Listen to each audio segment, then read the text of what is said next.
el universo mecánico y más allá.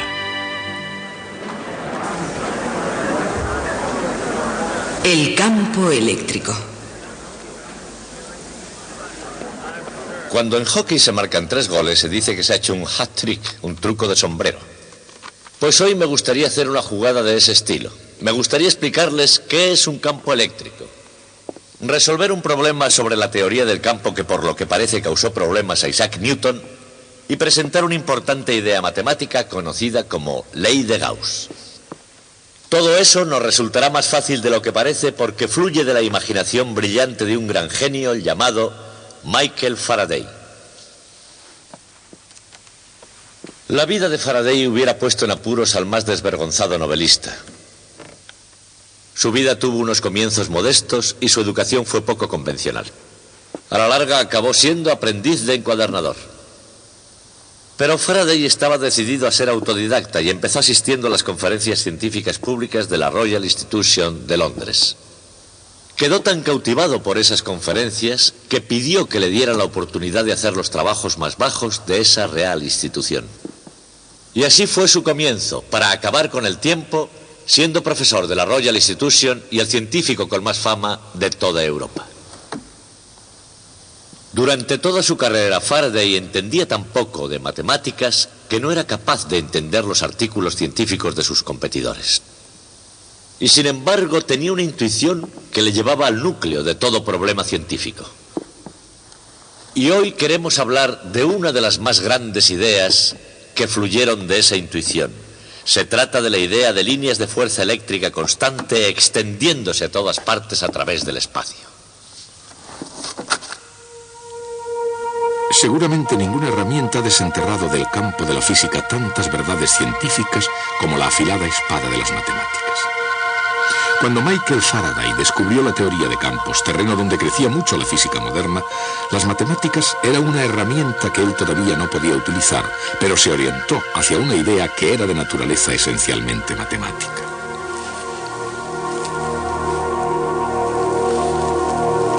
En 1789, Charles-Augustin Coulomb afirmaba lo que la comunidad científica había sospechado durante años.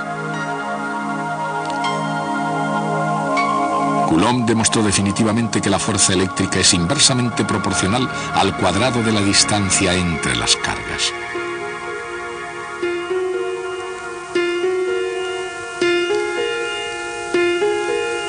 Tan elegante como era el experimento de Coulomb, el concepto, la idea de esa relación inversa al cuadrado, había sido la más importante noción científica durante algún tiempo. De hecho, un siglo antes, la teoría de Isaac Newton estableció que la caída de una manzana y la órbita de la Luna son ambas consecuencias de las mismas leyes básicas.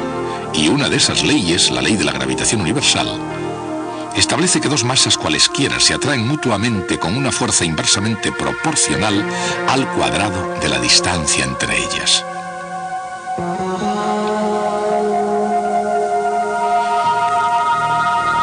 Pero era una ley difícil de aplicar, incluso para el propio Isaac Newton. Para hacerlo tenía que demostrar que cuando un objeto es atraído por la Tierra, actúa como si toda la masa de la Tierra estuviese concentrada en el centro.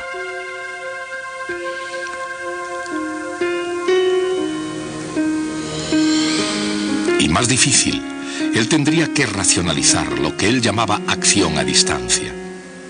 Una frase que significaba que cuerpos tales como la Tierra y el Sol aplican fuerzas directamente uno al otro, incluso estando separados millones de kilómetros y sin ninguna conexión tangible entre ellos.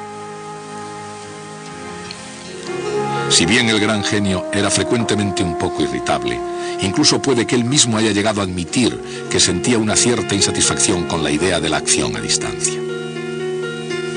Quizás un tanto a la defensiva, Newton escribió en su Principio: no he sido capaz de descubrir el curso de esas propiedades de la gravedad y no finjo ninguna hipótesis.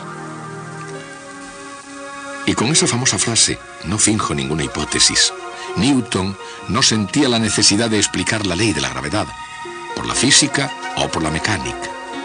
Nos basta, añadía, con que la gravedad realmente exista y actúe conforme a las leyes que hemos explicado. Evidentemente eso bastaba. Más tarde, la ley de la gravedad se convirtió en Inglaterra en la ley del país. Y en el siglo XIX, los seguidores de Newton habían descubierto con la ley de la gravitación firmemente establecida que la electricidad y el magnetismo obedecían leyes semejantes.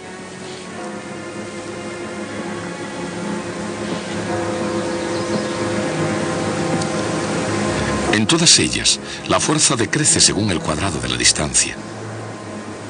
La semejanza es asombrosa. Y la cuestión es, ¿por qué? Quizá porque la ley de la inversa del cuadrado esté relacionada con una sencilla propiedad geométrica del espacio tridimensional. O quizá porque esas fuerzas no son las únicas cosas que disminuyen con el cuadrado de la distancia.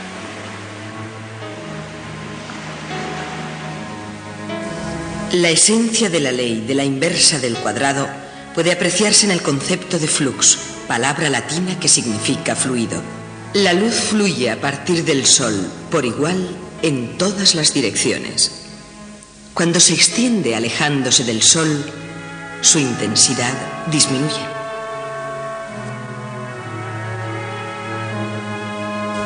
Pero imaginen una esfera que contenga al Sol.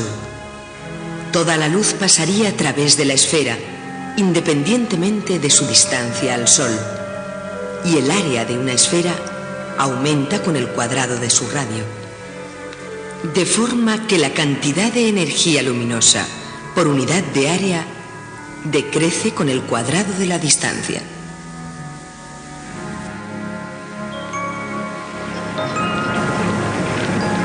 La ley de la inversa del cuadrado no era la única idea provocativa que estuvo expuesto Faraday cuando era joven. En 1810 visitaba con regularidad la Royal Institution, en particular las conferencias del legendario profesor de la institución, Sir Humphrey Davy.